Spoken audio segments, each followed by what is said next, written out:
Hello everyone, welcome back to my channel CFC capsule for concept. तो काफ़ी दिनों से इस चैनल पे कोई वीडियोस नहीं आ रही थी, कुछ प्रॉब्लम थी। तो चलिए आज से हम शुरू करते हैं। आज से डेली वीडियोज आते रहेंगे। तो आज से हम क्लास 10th का एक चैप्टर शुरू करेंगे लाइफ प्रोसेसेस के बारे में। तो चलिए डिस्कस करते हैं हम लाइफ प्रोसेस के बारे में, आखिर में लाइफ प्रोसेस है क्या। ओके, तो देखिए किसी भी ऑर्गेनिज्म, देखो किसी भी लिविंग ऑर्गेनिज्म को जीवित रहने के लिए कुछ प्रोसेसेस करने होंगे ना। जैसे कोई भी लिविंग ऑर्गेनिज्म अगर लिविंग है तो उसमें कुछ प्रोसेसेस होंगे, जैसे ब्रीदिंग हो गया, ग्रोइंग हो गया, रिक्वायरिंग न्यूट्रिशन हो गया, रिप्रोडक्शन हो गया। ओके, ये सारे प्रोसेसेस जो होते हैं ना, ये क्या होते हैं, लाइफ प्रोसेसेस होते हैं। यानी कि जो रिक्वायर्ड होते हैं बॉडी को जीवित रखने के लिए, जो प्रोसेसेस बॉडी को जीवित रखने के लिए रिक्वायर्ड होते हैं उनको क्या बोलेंगे, लाइफ प्रोसेसेस बोलेंगे। ओके, तो देखो all living organism have certain common characteristics such as breathing, growing, requiring nutrition, producing offspring यानी कि reproduction, responding to stimulus यानी कि reflex action etc. that distinguish यानी कि जो उनको किससे अलग करते हैं, डिफरेंशिएट करते हैं, नॉन लिविंग थिंग से डिफरेंशिएट करते हैं, ये सारे लाइफ प्रोसेसेज होते हैं। There are certain vital processes that maintain homeostasis यानी कि बहुत सारे वाइटल प्रोसेसेस हैं जो होम्योस्टेसिस को मेंटेन करते हैं। यानी कि होम्योस्टेसिस कहने का मतलब यानी कि बॉडी का जो इंटरनल इन्वायरमेंट जो होता है ना उसको कांस्टेंट रखता है। जैसे बॉडी का टेम्परेचर हो गया, बॉडी का ये क्या बोलते हैं उसको, प्रेशर, ये ह्यूमिडिटी हो गया, ये सारे जो होते हैं ना इनको मेंटेन रखता है। Okay, proper functioning of the body they are called life processes. These processes are essential for all living organism। अब देखो ये जो प्रोसेसेस जो होते हैं ना, ये जो लाइफ प्रोसेसेस जिनके बारे में अभी हमने डिस्कस करा, ये सभी ऑर्गेनिज्म के लिए एसेंशियल होते हैं, इंक्लूडिंग चाहे वो प्लांट्स हो या फिर एनिमल्स हो। Okay, these life processes are, अब ये लाइफ प्रोसेस हैं क्या, जैसे न्यूट्रिशन हो गया यानी कि इनटेक ऑफ फूड, फोटोसिंथेसिस हो गया, प्लांट्स में फोटोसिंथेसिस, ट्रांसपोर्टेशन हो गया, अब जो भी फूड बने उनका ट्रांसपोर्टेशन, मेटाबॉलिज्म हो गया, रेस्पिरेशन हो गया, रिप्रोडक्शन हो गया, एक्सक्रीशन हो गया, ये सारे क्या है, लाइफ प्रोसेसेस हैं। ओके, अब देखो in unicellular organism all these processes are carried out by a single cell. अब यूनिसेलुलर कहने का मतलब सिंगल सेल्ड ऑर्गेनिज्म, इनमें सारे जो प्रोसेसेस होंगे वो सिंगल सेल के द्वारा ही कैरिड आउट होंगे। ओके, और वही मल्टी सेलुलर यानी कि जो वैसे ऑर्गेनिज्म जो ढेर सारे सेल से बने हों वो मल्टी सेलुलर, तो उनमें अलग अलग सेल्स जो हैं वो अलग अलग प्रोसेसेस कैरी करेंगे। ओके, वेल डेवलप्ड सिस्टम उसमें होते हैं। अब देखो न्यूट्रिशन, सबसे पहले हम डिस्कस करेंगे न्यूट्रिशन के बारे में कि न्यूट्रिशन आखिर में है क्या। तो देखो भोजन, देखो जो हमारे बॉडी को जीवित रहने के लिए कुछ न्यूट्रिएंट्स का रिक्वायरमेंट होगी, और वो न्यूट्रिएंट्स आएंगे कहाँ से, कुछ रिक्वायरमेंट होगी ना, तो वो आखिर में मिलेंगे कहाँ से, तो फूड से मिलेंगे, भोजन से मिलेंगे। ओके, तब the process of acquiring food that is needed for nourishment and sustenance of the organism is called nutrition। यानी कि सीधे डायरेक्ट बोल दो कि इनटेक ऑफ फूड का जो प्रोसेस होगा उसको हम क्या बोलेंगे, न्यूट्रिशन बोलेंगे। और इसका दो तरह का न्यूट्रिशन हो गया, यानी कि there are two main modes of nutrition. एक हो गया तुम्हारा ऑटोट्रॉपिक न्यूट्रिशन और दूसरा हो गया तुम्हारा हेटरोट्रॉपिक न्यूट्रिशन। तो इसमें हम देखते हैं, सबसे पहले देखो यहाँ पे हम देख लिए हैं न्यूट्रिशन। अब न्यूट्रिशन तुम्हारा हो गया दो टाइप का, क्या क्या हो गया, एक हो गया तुम्हारा ऑटोट्रॉपिक और एक हो गया तुम्हारा हेटेरोट्रॉपिक।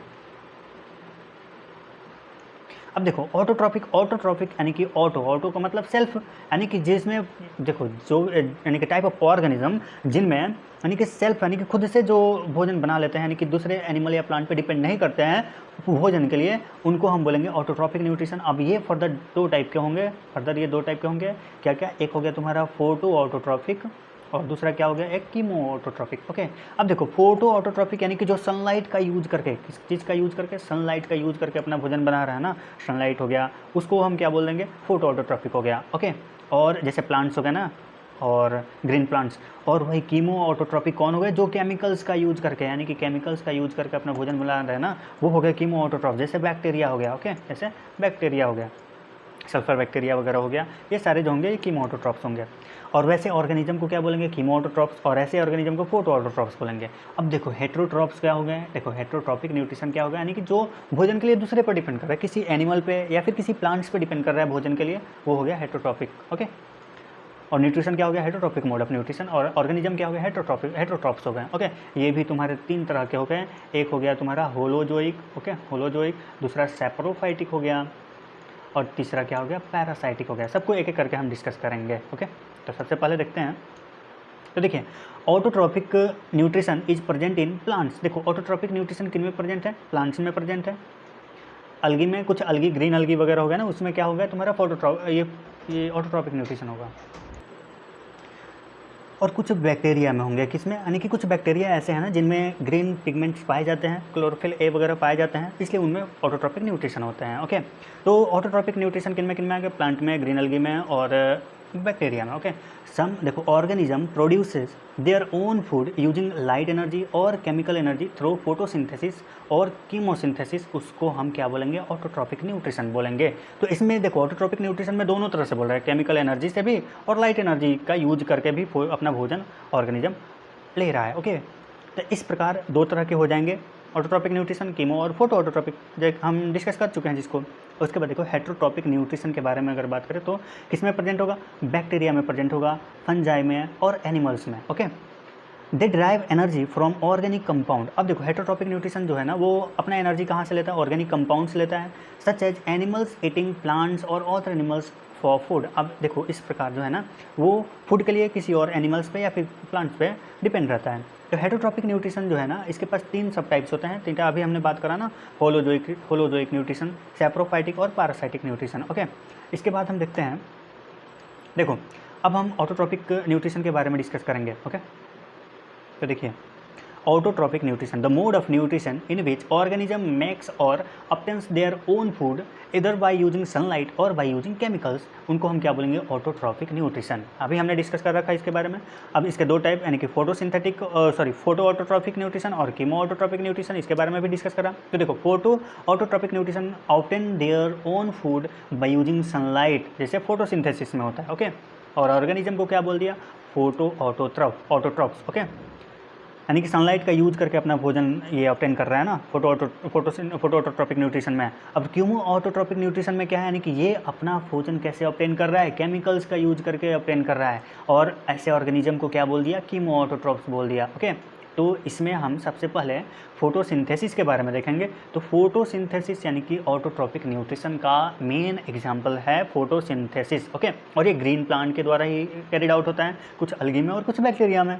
तो देखो कौन से अलगी में होगा, ग्रीन अलगी में, क्योंकि उसके पास यानी कि ग्रीन प्लांट के जैसे होते हैं ना उसमें पिगमेंट्स, क्लोरोफिल ए और बी। ओके, वैसे ही कौन से बैक्टीरिया में फोटोसिंथेसिस होगा, ग्रीन बैक्टीरिया जो होते हैं ना, साइनोबैक्टीरिया वगैरह इन सब में होता है। और ऐसे बैक्टीरिया जिनके पास पिगमेंट क्लोरोफिल ए होता है उनमें फोटोसिंथेसिस होगा। ओके, तो देखो the process by which plants make their own food by using sunlight, water, carbon dioxide in presence of chlorophyll, उसको हम फोटोसिंथेसिस बोलेंगे। अब देखो फोटोसिंथेसिस वह प्रक्रिया है, वह प्रोसेस है जिसमें प्लांट्स जो है ना अपना भोजन खुद बनाता है, क्या यूज करके, सनलाइट यूज करके, वाटर यूज करके, कार्बन डाइऑक्साइड यूज करके, और किसके प्रेजेंस में, क्लोरोफिल के प्रेजेंस में। ओके, तो इस प्रोसेस को हम क्या बोल दिए, फोटोसिंथेसिस बोल दिए। ओके, क्लोरोफिल जो होता है ना प्रेजेंट होता है ग्रीन पार्ट में, जो लाइट को एब्जॉर्ब करता है। अब देखो क्लोरोफिल का काम क्या होगा, ये लाइट को ऑब्जर्व करेगा। क्लोरोफिल के पास ही पिगमेंट होता है, देखो क्लोरोफिल ही ग्रीन पिगमेंट होता है ना प्लांट का, और इसके पास क्लोरोप्लास्ट होता है स्ट्रक्चर। ओके, वहाँ पे फोटोसिंथेसिस होता है। तो क्लोरोफिल लाइट को एब्जॉर्ब करेगा, ओके, सनलाइट को। द लाइट एनर्जी, अब देखो जो एब्जॉर्ब लाइट एनर्जी है वो क्या करेगा, वाटर को स्प्लिट करेगा, यानी कि तोड़ेगा वाटर को, यानी कि H2O जो है ना इसको तोड़ेगा किसमें, हाइड्रोजन और वाटर में तोड़ेगा। ओके, तो H2 और O2 में तोड़ेगा। ओके, यानी 2H+ और O2 में तोड़ेगा। वैसे ही हाइड्रोजन और ऑक्सीजन में तोड़ेगा। अब देखो hydrogen is then use to reduce carbon dioxide into carbohydrate, typically glucose. अब देखो हाइड्रोजन जो होता है ना, हाइड्रोजन देखो सनलाइट को एब्जॉर्ब कर लिया क्लोरोफिल, उसके बाद क्लोरोफिल क्या किया, वाटर को स्प्लिट कर दिया हाइड्रोजन और ऑक्सीजन में। अब देखो हाइड्रोजन किसको रिड्यूस करेगा, हाइड्रोजन जो है ना use to reduce carbon dioxide को। अब देखो हाइड्रोजन कार्बन डाइऑक्साइड को रिड्यूस करेगा कार्बोहाइड्रेट में, और कौन से कार्बोहाइड्रेट में, मेनली ग्लूकोज में। ओके, अब chlorophyll is essential for photosynthesis, और वही ऑक्सीजन क्या हो जाएगा, ऑक्सीजन बाई प्रोडक्ट के रूप में निकल जाएगा। ओके, तो देखो chlorophyll is essential for photosynthesis and stomata to facilitate intake of carbon dioxide. Okay, अब क्लोरोफिल जो है फोटोसिंथेसिस के लिए एसेंशियल है, और एस्टोमेटा किस लिए, to facilitate the intake of carbon dioxide के इनटेक के लिए एसेंशियल है। द ओवरऑल रिएक्शन कैसे होता है फोटोसिंथेसिस का, देखो 6CO2 और 6H2O मिलकर के C6H12O6 ये ग्लूकोज बनाते हैं, और 6O2, और ये 6O2 जो है ना वो ऑक्सीजन कम्स फ्रॉम वाटर, यानी कि H2O से, H2O के स्प्लिटिंग से ये वाटर जो है, ऑक्सीजन जो है ना बाई प्रोडक्ट में निकलते हैं। ओके, अब देखो यहाँ पे ये दे रखा है तुम्हारा लीफ का, और लीफ का ट्रांसफर सेक्शन दे रखा है यानी कि क्रॉस सेक्शन ऑफ लीफ। और इसमें ऐसे जो स्ट्रक्चर दिख रहा है ना, ये स्पॉन्जी लेयर है। और इसमें देखो ये वाला ग्रीन स्ट्रक्चर दिख रहा है ना, ये क्या है, क्लोरोप्लास्ट है। और बीच में ये कैविटीज दिख रहे हैं, एयर स्पेसेज हैं, ओके। और इस प्रकार ये स्पॉन्जी होता है, स्पॉन्जी सेल्स जो होता है ना, वो स्पॉन्जी सेल्स होते हैं। और देखो सबसे ऊपर क्यूटिकल होता है, वैक्सिक क्यूटिकल, उसके बाद एपिडर्मिस होता है, उसके बाद कोलन कैमेटस, ये सारे चीज़ होते हैं। वो इन सब के बारे में डिटेल्स में आपको आगे पढ़ना है, ओके। तो देखो इसमें दो देखो लीफ को अगर अपर और लोअर दो तरह के एपिडर्मिस इसमें पाए जाते हैं, एक अपर एपिडर्मिस हो गया और एक लोअर एपिडर्मिस। तो अपर एपिडर्मिस में भी कुछ स्टोमेटल पोर होते हैं और कुछ लोअर एपिडर्मिस में भी स्टोमेटल पोर होते हैं। तो देखो ये दिख रहा है ना, ये स्टोमेटल पोर है, ओके। आगे देखते हैं।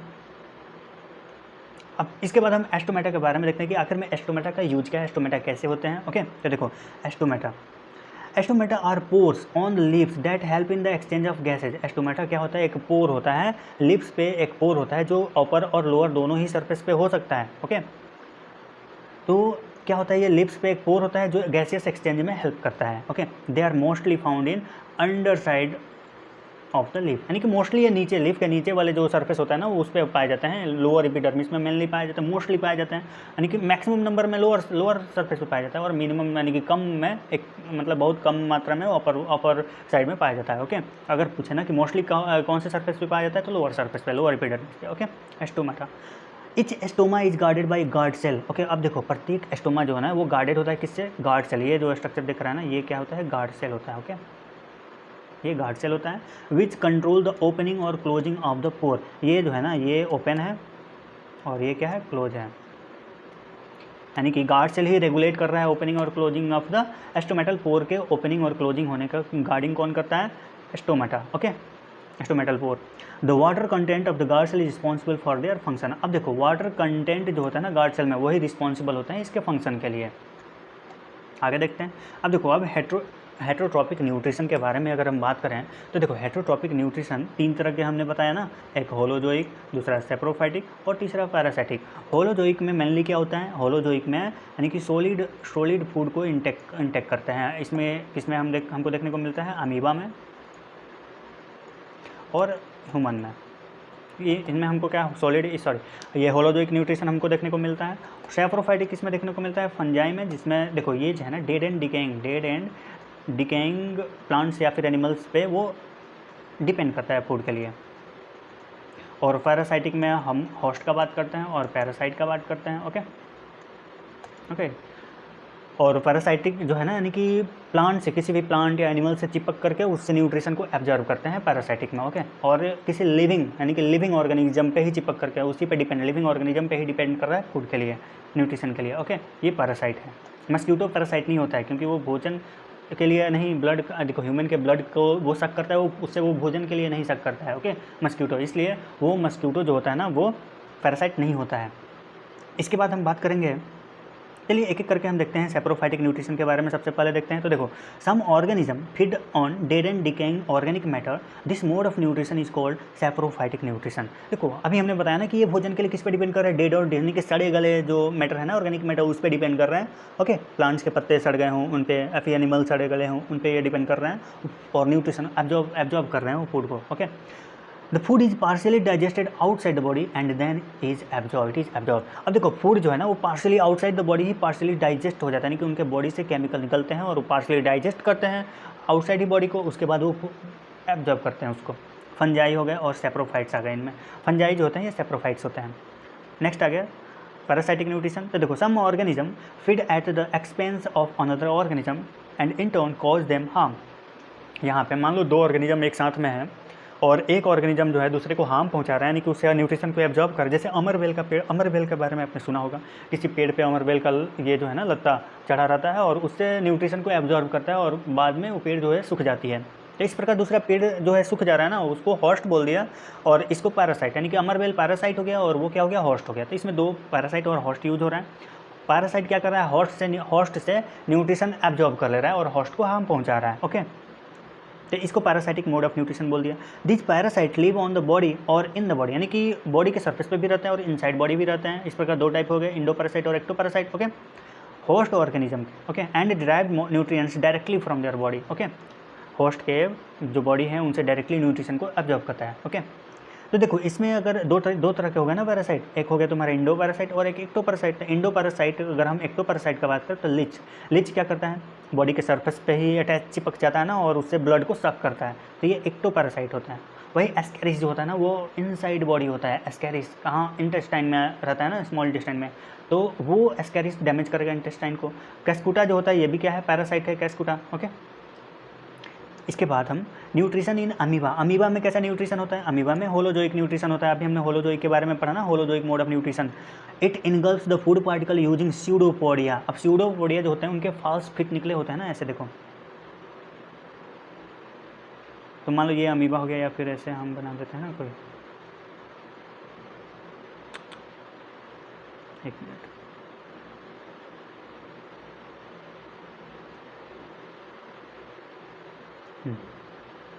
कैसे भी फिगर बना दे रहे हैं। तो ये जो फिट निकला रहता है ना, इसी को हम क्या बोलते हैं, फॉल्स फिट बोलते हैं।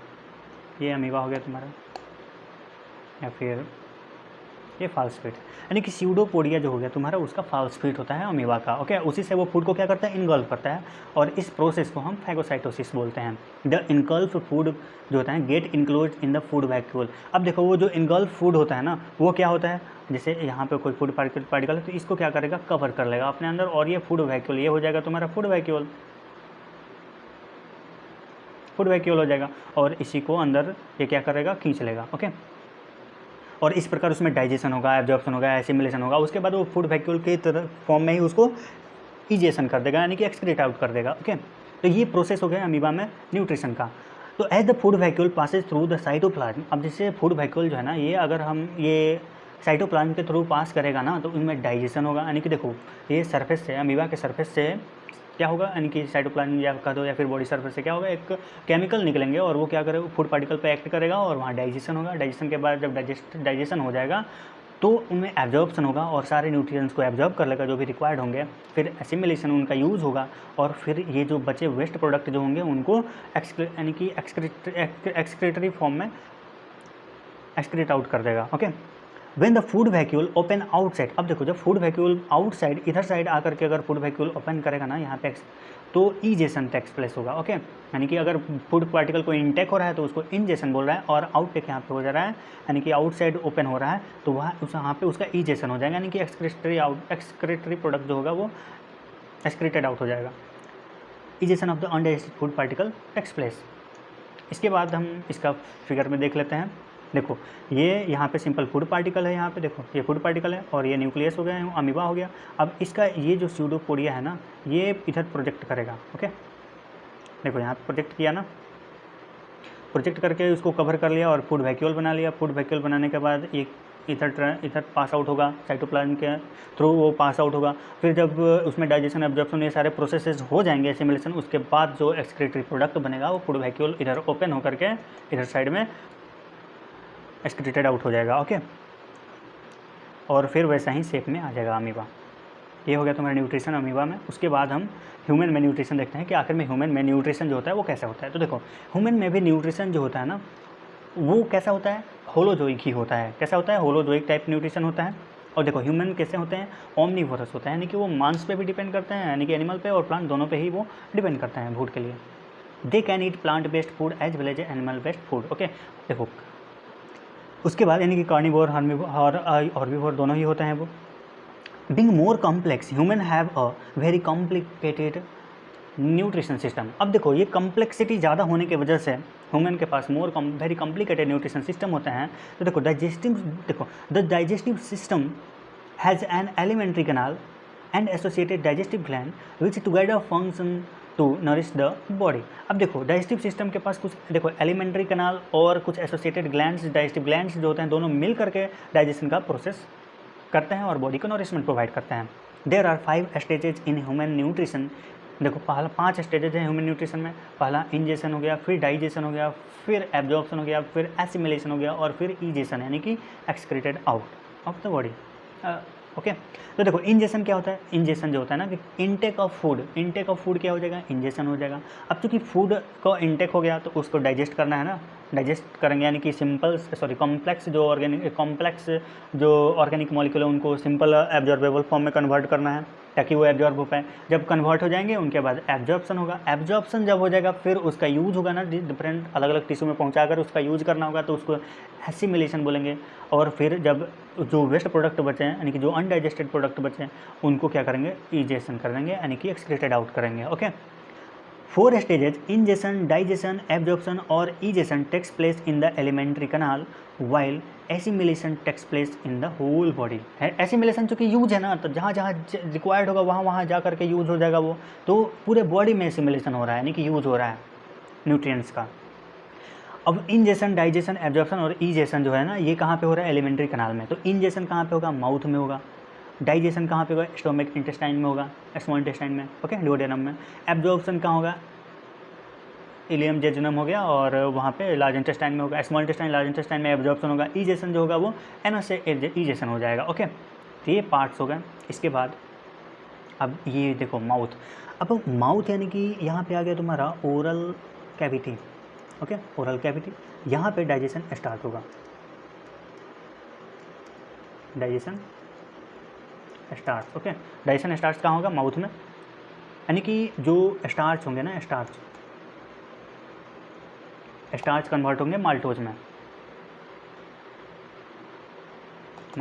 ओके। 30% ही होता है, यानी कि 30% ही डाइजेशन यहाँ पे होता है। ओके, तो और यहाँ पे देखो फारिंग्स जो होता है ना, ये जंक्शन होता है ओरल कैविटी और नजल कैविटी, ये दोनों का जंक्शन होता है फारिंग्स। तो माउथ के बाद ये फारिंग्स में पास होगा ना, माउथ के बाद फारिंग्स में, और उसके बाद फारिंग्स से जाएगा तो ओसोफेगस से होकर के जाएगा। ओसोफेगस में कोई डाइजेशन नहीं होता है, नो डाइजेशन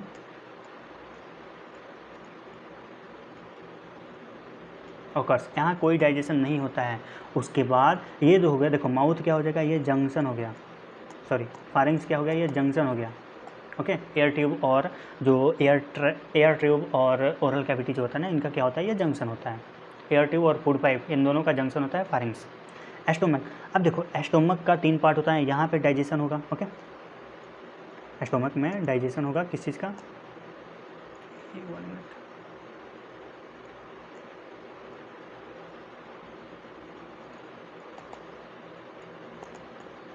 किसका होगा, प्रोटीन का होगा।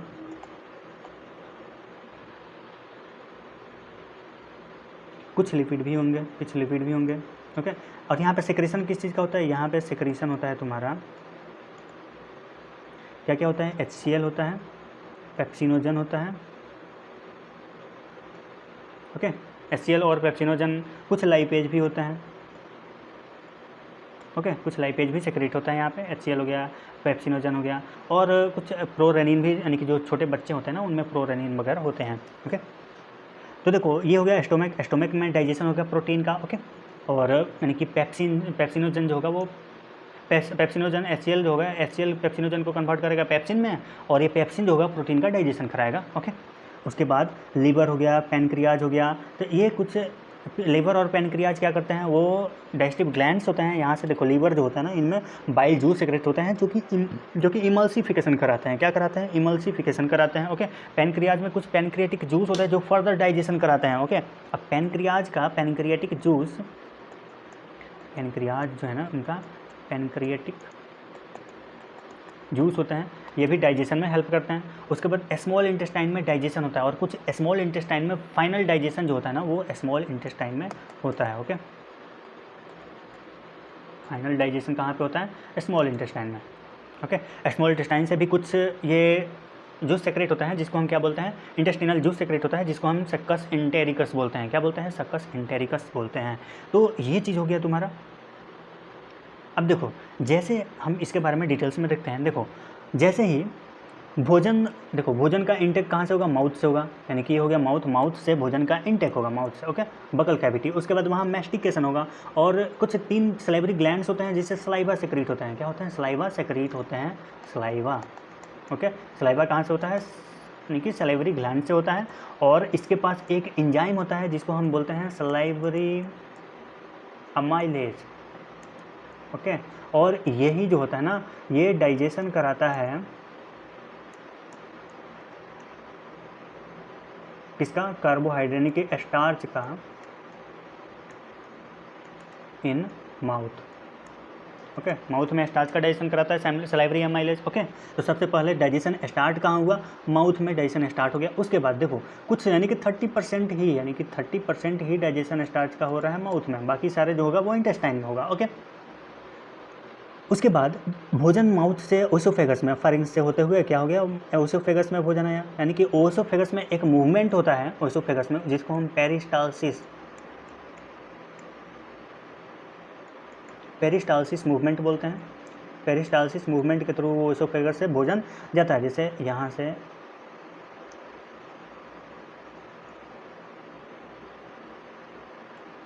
यहाँ पे भोजन आ गया ना, ऐसे जाएगा। उसके बाद जैसे ही आगे बढ़ेगा तो उसके बाद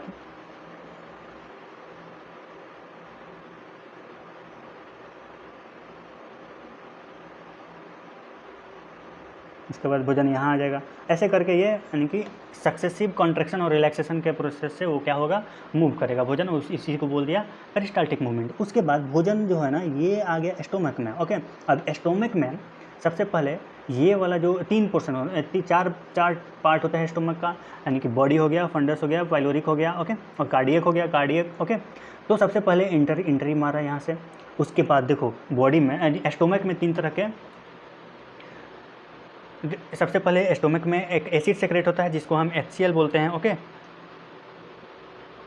HCl क्या करता है, HCl हो गया। और उसके बाद कुछ उसमें डाइजेस्टिव ग्लैंड्स होते हैं जो क्या सिक्रीट करते हैं, पेप्सिनोजन, जो कि एक इनएक्टिव एंजाइम होता है। ओके, पेप्सिनोजन जो होता है ना, HCl जो होता है पेप्सिनोजन को कन्वर्ट करता है पेप्सिन में। ओके, अब पेप्सिन में कन्वर्ट होने के बाद पेप्सिन क्या करता है, प्रोटीन को डाइजेस्ट करता है स्टोमक में। ओके, स्टोमक में पेप्सिन क्या कर दिया, प्रोटीन को डाइजेस्ट कर दिया। उसके बाद बचे हुए जो भी चीज़ होते हैं फर्दर डाइजेशन जो होगा इंटेस्टाइन में होगा, यानी कुछ पैनक्रियाज से डाइजेस्टिव जूस निकलेंगे और कुछ। तो आइए एक बार हम स्टोमक में देख ले रहे हैं। देखिए स्टोमक में अगर हम बात करें तो देखो पेप्सिनोजन इनएक्टिव फॉर्म में, जो भी ये डाइजेस्टिव एंजाइम जो होता है ना वो इनएक्टिव फॉर्म में होंगे। पेप्सिनोजन जो कि प्रोटीन को डाइजेस्ट करेंगे, केवल प्रोटीन और कुछ स्मॉल अमाउंट में लिपिड भी डाइजेस्ट होता है इनमें। तो पेप्सिनोजन कन्वर्ट, पहले HCl एक्ट करेगा पेप्सिनोजन पे और इस पे पेप्सिन में कन्वर्ट करेगा। ओके, पेप्सिन में ये इनएक्टिव होता है और ये एक्टिव होता है। ओके, यानी कि एसिडिक मीडियम में काम कर रहा है ना ये पेप्सिन, एसिडिक मीडियम में ही पेप्सिन काम करेगा। और ये क्या करेगा, पेप्सिन फर्दर डाइजेस्ट करेगा प्रोटीन्स को, डाइजेस्ट करेगा क्या, पेप्सिन, इनमें peptones plus proteases. Okay, peptones plus proteases.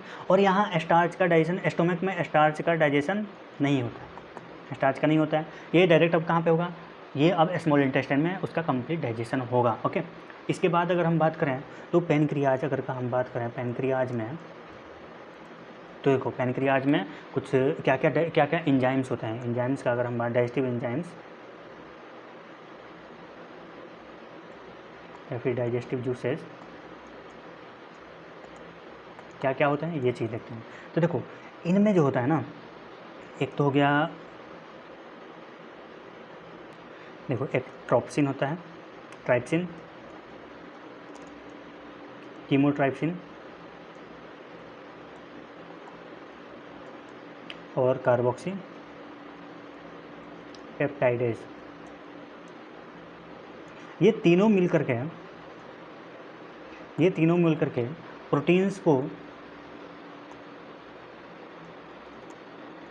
Plus peptone plus proteases, इन तीनों को कन्वर्ट करेगा किसमें, एमिनो एसिड में।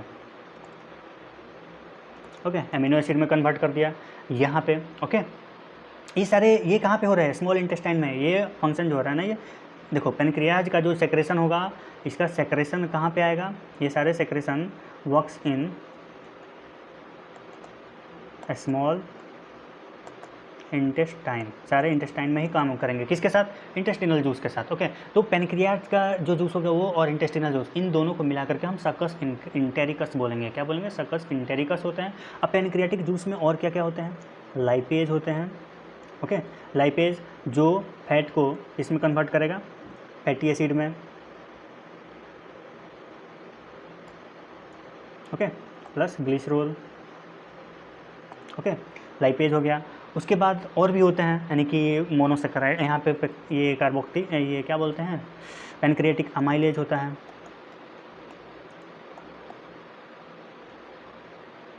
अमाइलेज ये क्या करेगा, स्टार्च को मोनोसेकेराइड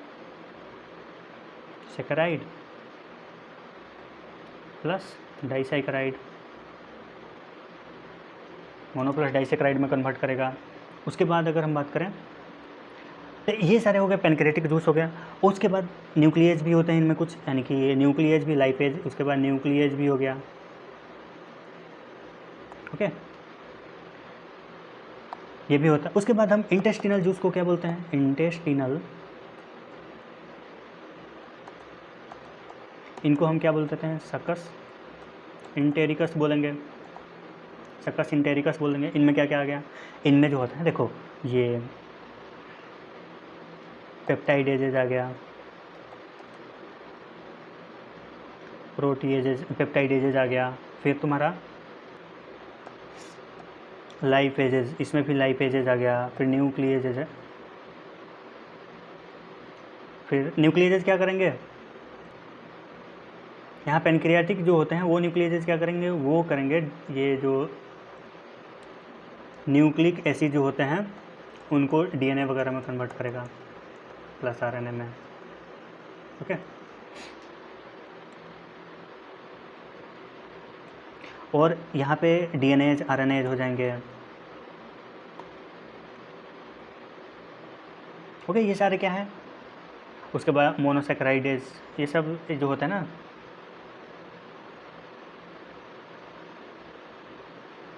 जो भी मोनोसेकेराइड और डाइसेकेराइड को तोड़ने वाला है उसका एंजाइम होगा, यानी कि मोनोसेकेराइडेज हो गया। इट इज़, ये सारे जो होंगे यानी कि फाइनल डाइजेशन यही करेंगे। फाइनल डाइजेशन जो होगा फूड का, वो सकस इंटेरिकस ही, यानी कि इंटेस्टिनल जूस ही, और इंटेस्टिनल जूस ही का ही काम होगा। और ये कहाँ पे होगा, फाइनल डाइजेशन ये इलियम में होता है। ओके, यानी कि स्मॉल इंटेस्टाइन, याद रखना स्मॉल इंटेस्टाइन में होता है फाइनल डाइजेशन। ओके, उसके बाद एब्जॉर्प्शन का प्रोसेस होगा। ओके, एसिमिलेशन, फिर एक्सक्रीशन होगा। तो हम आगे पढ़ेंगे इसके बारे में। चलिए, तब तक आज के लिए यहीं पे मिलते हैं नेक्स्ट वीडियो में। तब तक के लिए धन्यवाद।